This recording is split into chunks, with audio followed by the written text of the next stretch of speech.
to the Mindful Living podcast. I'm your host, Sana. And you know what? So many of us think about movement only in terms of exercise. More, something like a brisk walk or just, simple walk. Something we have to do just to burn calories, lose weight, or just stay in shape. But what if movement was more than that? What if it was a language? One that speaks to your body, your emotions, even your sense of freedom. Now, listeners, today on the Mindful Living, we are going to explore movement therapy, not just as a practice, but as a daily ritual that can reshape how you live and how you connect to yourself. My guest has nearly 2 decades of experience as a movement therapist and exercise scientist. But what makes her work powerful isn't just the science. It's the lived experience of navigating ADHD, autoimmune challenges, hypermobility, and supporting a partner with CPTSD. Her journey, is about resilience, empathy, and redefining what it means to move well. So, listeners, let's dive in, not into a workout, but into a conversation that could shift how we see our body and our life. And listeners, meet my lovely guest, Vanessa Leone. So, Vanessa, welcome to the show, and I'm really, really excited for this one. Thank you so much, Sana. That was such a beautiful introduction. I really appreciate that. Thank you. Thank you so much, Vanessa. And I mean, this is something very, very refreshing. I mean, yeah, whenever we hear about movement, I think instantly walk, brisk walking, sometimes, dancing or aerobics. These kind of exercises, they come into our minds and just to burn calories or, uh, you know, just follow a rhythm like, okay, Yeah. and to lose some weight, so let's do some movement. That's it. But for those, including myself, we are completely new to the concept. So, Mhm. what exactly is movement therapy and how does it differ from just exercise? It's a great question. And it's one, the answer, I suppose, is one that I've evolved over the years. And I Mm-hmm. think that movement therapy is challenging to define because movement is such a broad concept. But movement therapy really is very individual and it's whatever movement brings you joy, freedom, release, happiness. And you, in the introduction, spoke about, movement being a language. Yeah. And you're 100% right. When we're children, we have this instinctual language of movement and play. We find joy, happiness, exploration, freedom in moving our Mhm. bodies and exploring the world with our bodies and testing the limits of kind of what we're capable of and what we can do. And then we get into our teenage years or into our adult life, and all of a sudden, people tell us, or just by ourselves, we stop playing, we stop exploring. We think that our body is an appendage to carry our head and our mind around rather than the link that actually allows you to experience the world that we live in. Mhm. And movement therapy is movement that brings you joy. So it can be broad. I have some of my clients who love going to the gym and doing a regimented workout, and that's their movement therapy. That's what they love to do. And that's great. I'm super happy for that. Movement therapy for me is a whole number of things, and it depends on the day. Um, I'm really lucky in Sydney where I live. I live near, well, on the harbour. It's got lots of water in Sydney, and so I'll take my paddleboard out and I'll go for a paddle, or we'll go for a walk in the national park. So outdoors for me is beautiful movement therapy, but also movement therapy for me is, you know, getting on the floor or standing up and just moving my body in different ways. we look at yoga as an ancient practice. That's just a movement therapy. And yoga is about exploring and moving your bodies and transitioning from different poses. Movement therapy is very similar in its aspect, is that there's no prescription that's really necessary when you know how to move your body. The challenge is we live in a society where we don't know how to move our bodies anymore. Mm.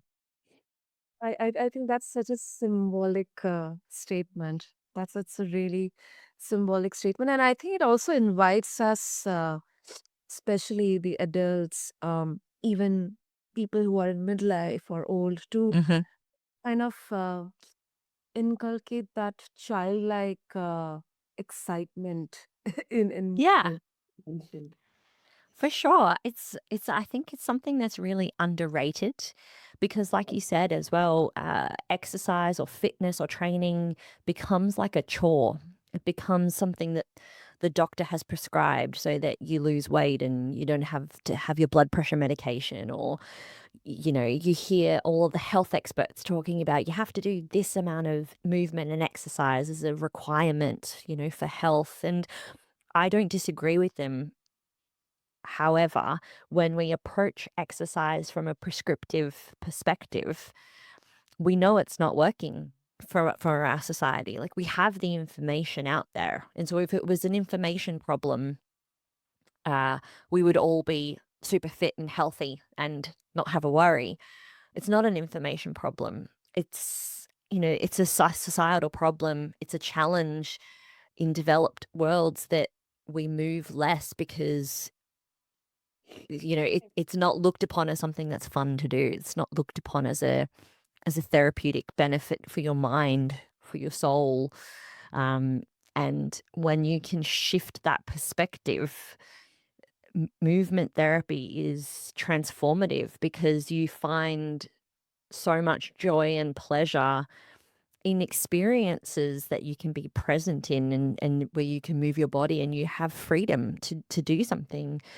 Like for me, freedom is saying to a friend, yeah, I can go on that hike with you in that beautiful national park, or yeah, I can jump on my paddleboard, or yeah, let's go and do that, rhythm cycle class, or I can clean my house and move all my heavy furniture around and not have to worry about it. So that's what movement freedom is. And I think that a lot of us don't have that anymore.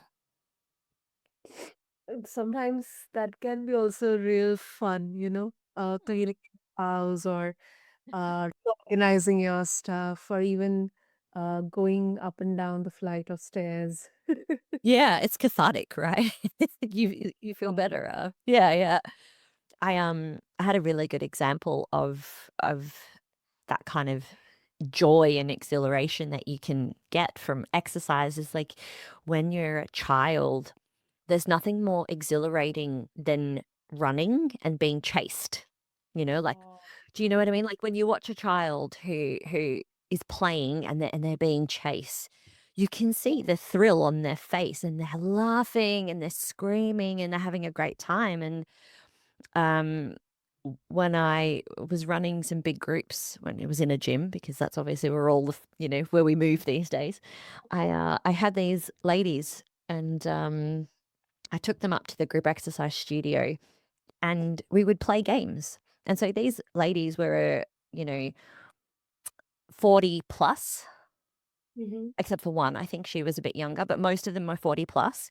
And I remember one of the games that I got them to do was they each got like a really long foam roller and I had a really squishy ball, like a Pilates ball, and I made them like little goals. And I said you had to try, like in teams of two, to get the ball between the goals, and the foam rollers were nice and squishy, so they could kind of like whack each other with them. And for the first 30 seconds, they looked at me like I was nuts. And then for the next 20 minutes, it was utter chaos, but it was the funnest experience that I've watched because they were just purely there in the moment, screaming, laughing, running, smacking these like foam rollers and balls into each other, Mhm. cackling, you know what I mean? Like absolutely cackling. And They had no idea how hard they were working in terms of heart rate. You could see, like, after a few minutes, they'd all be puffing real hard, and then all of a sudden they'd recover and go back again and doing it, and, like, that's just so fun, and it was, safe, and it was very entertaining, and I absolutely love experiences like that, and it's just a shame that we attach, there's lots of rules and regulations with sport, so it's not accessible for a lot of us. But that was Mhm. just a really fun way to bring exhilaration and joy, you know, with a little bit of structure to a few people. And then they went back to work and they all just had a really great time in the middle of their day. So, that's movement therapy. That's a one example of movement therapy, but that's a really fun one from my memory. Yeah, it is actually a very fun one. I mean, you very beautifully, like, weaved a picture with those words, and I think it's such a good way to increase your dopamine. Yeah. Yeah. It's a Yeah. session because you're laughing, you're cackling, you are also physically engaging with yourself, with others as well, in a very playful mood. Yeah. Hmm. Yeah. Yeah. It's And it's a joy to even just watch as well. Like, as the coach, I didn't get involved, I was a bit of the referee, but it was a joy to watch as well, like, it's infectious, that kind of laughter. Um, so, those are fun sessions, but, you don't have to run around like a child to get involved. Like, one of the most easy, accessible things for most of my clients, like you said, is going for a walk, but sometimes we can get a bit stuck in our mind when we're going for a walk, we can overthink. So one of my favorite things to do is to put on like my favorite songs.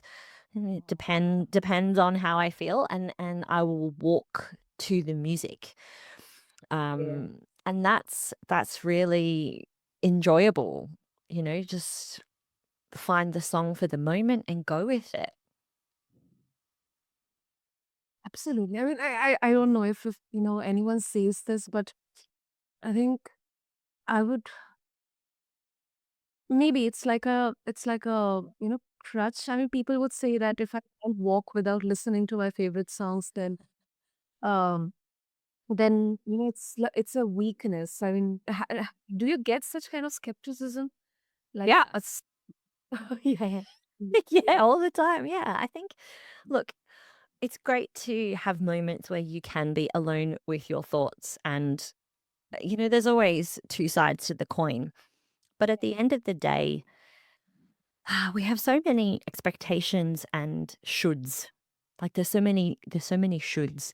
And if going out and listening to music brings you joy and means that you're actually going to go out and get it done, that's way better than if you didn't get it done. That's and there's ways to manipulate it. So you could walk faster, or you could walk slower or more mindfully. There's lots of fun ways that we can challenge this, and this is the beauty of movement therapy, is that I give lots of little tips about, okay, so what do you like to do? Number one. So, yeah, I like to walk to music. Okay, cool. What type of music do you listen to?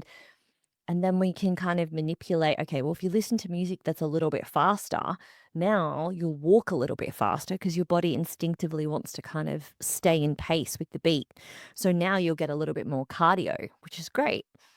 Um, or, if you walk a little bit slower, maybe pay attention to your feet and how big your stride is and what muscles are you noticing. And there's ways to create more awareness around what you're doing while you're still doing the activity that you love.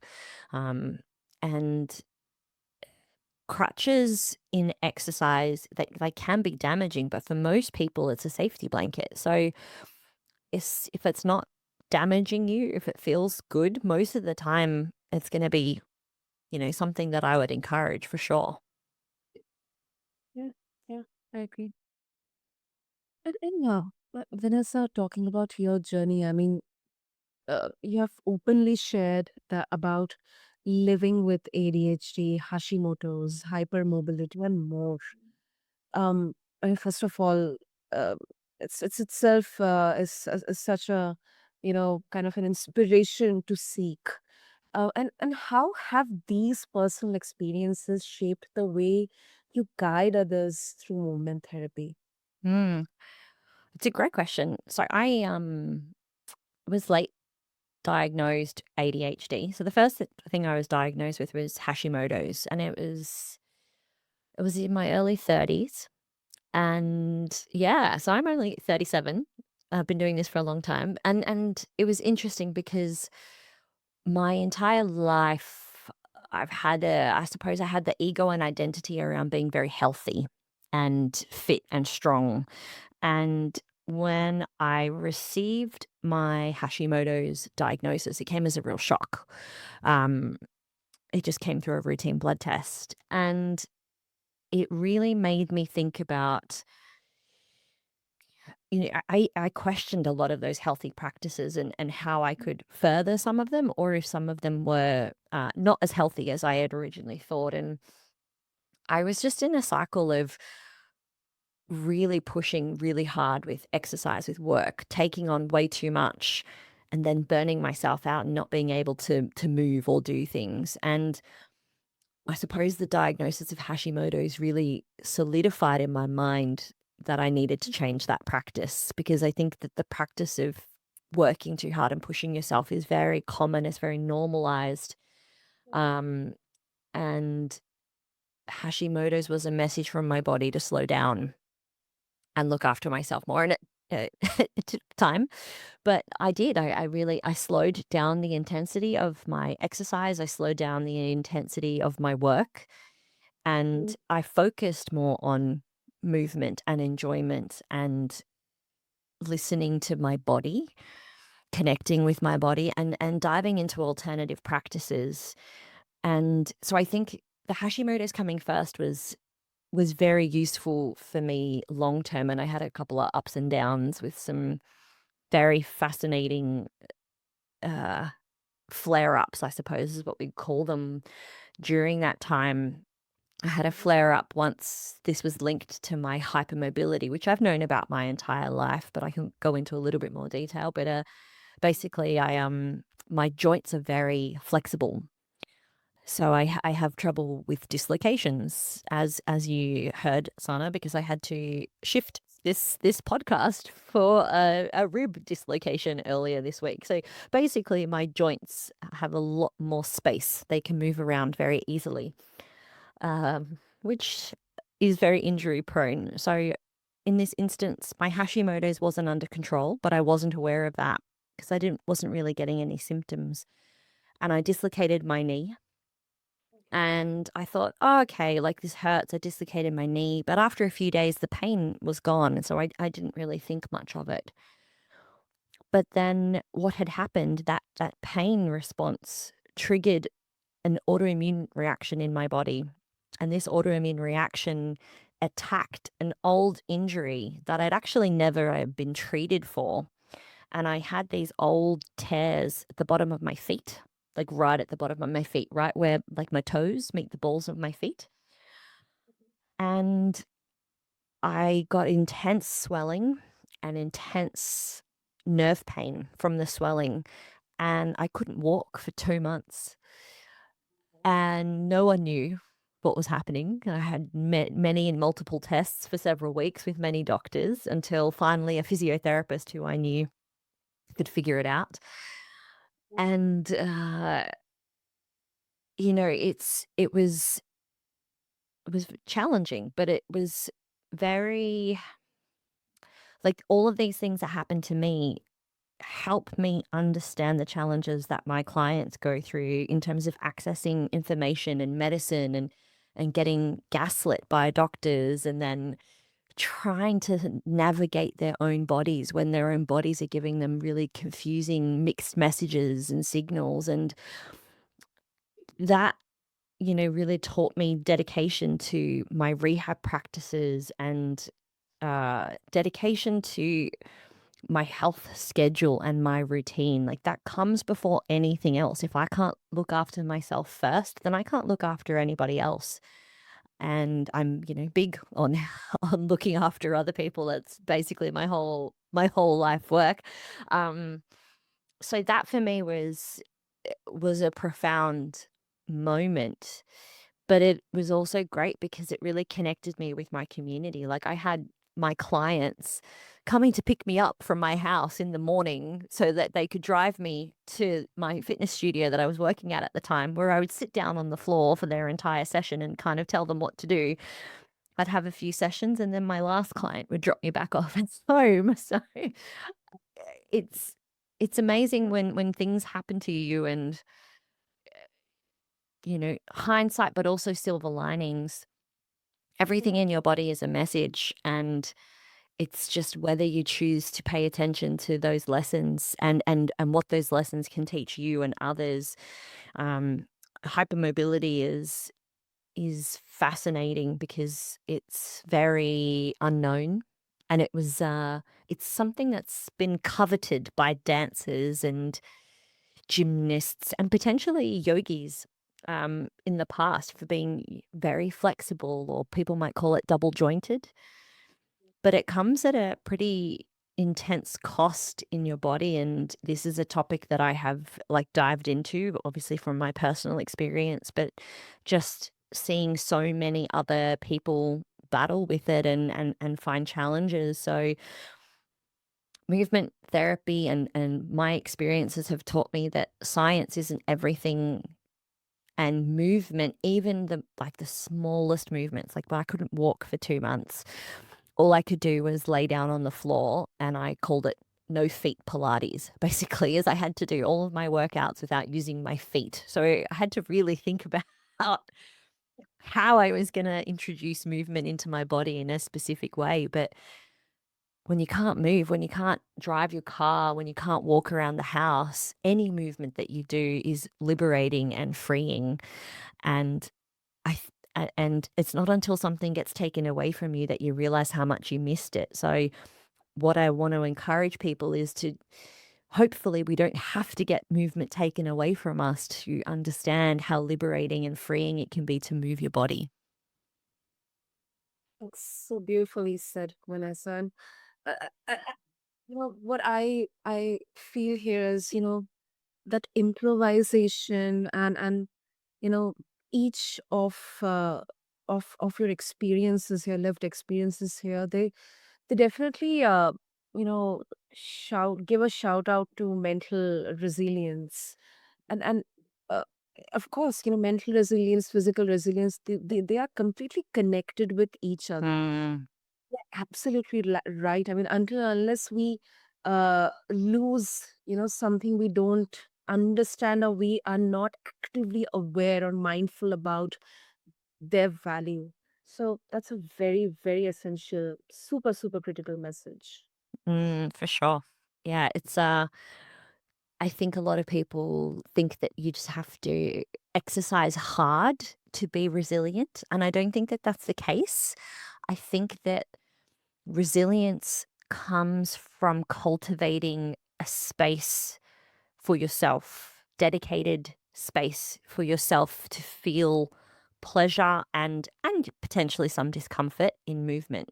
So yes, there's resilience in being able to push yourself a little bit, but there's resilience in knowing that your body is capable of many things, and that you're able to find something in your body when you move it as well. So I think that there's two sides of that resilience coin, and people often think that resilience only comes from pushing yourself, whereas I think that resilience also comes from self compassion and knowing that you can take it slow to move forward as well. I couldn't agree more with that. Mm. And before we conclude, Vanessa, now consistency is something many people struggle with. I mean, most of us, let's say if I am, um, I've taken this, very concrete decision. Okay, from today onwards, I'll dedicate 30 minutes to walking, or maybe skipping, or maybe, I'll just go for a quick walk after my lunch, or maybe in the morning. So I'll push myself for the first maybe for the first week, maybe max to max like 10-15 days. But then something or the else will happen, and then it kind of will push me to kind of move away from that consistency. So Mm. what does a realistic daily movement therapy practice look like for someone who is juggling work, family, and health? Yeah, it's a great question. I have thought about this long and hard, and there's no easy way to introduce movement, but essentially, I like to create, rules and standards for the way that I like to live my life. Your goals are incredible, but goals are challenging, particularly health goals, because sometimes they can be so far in the future that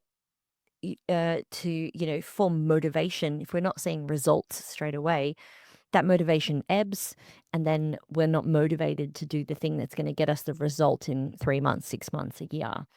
So, can you set a rule or a standard for yourself of some kind of movement? So, for example, I have a rule that I walk every day.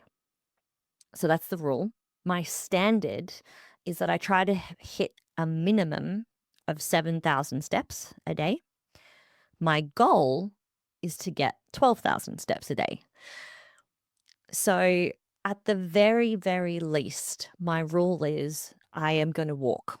That's the bare minimum of what I'm going to do, right? So that I know that if everything falls to pieces today, I'm super stressed, all I need to do is 5 minutes.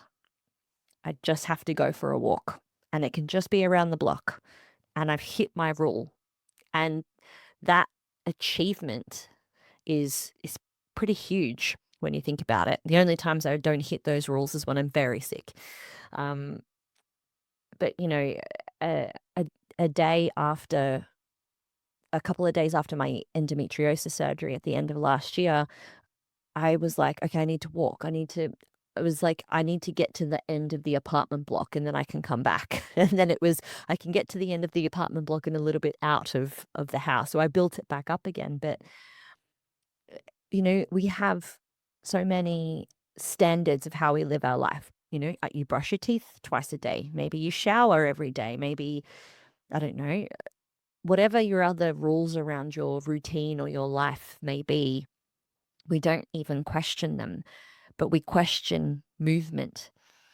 So, my question to your listeners would be, what is the bare minimum rule that you can afford to fit in every day? Um, I have a little 5 minute, I call them my daily movements routine on my YouTube. Is it that? Do you just do that for 5 minutes every day? That's your rule. You have to do that once a day, and everything else is a bonus. Um, but I think breaking it down into these little bite-sized chunks makes it so much more accessible. And then when you don't hit the goal, you don't feel like you're failing either. Mm, yeah. Yeah, I really like that idea that, it doesn't have to be a complete overhaul or a complete, drastic change, Yeah. but from like consistency in the small things, like for 5 minutes, maybe 10 minutes or 15 minutes. I think that is kind of, doable, not intimidating. Yes. The best practice is something that is easy to do, not hard to do. And I think that that's where we go wrong when we set ourselves health and fitness goals, is because we always set big goals.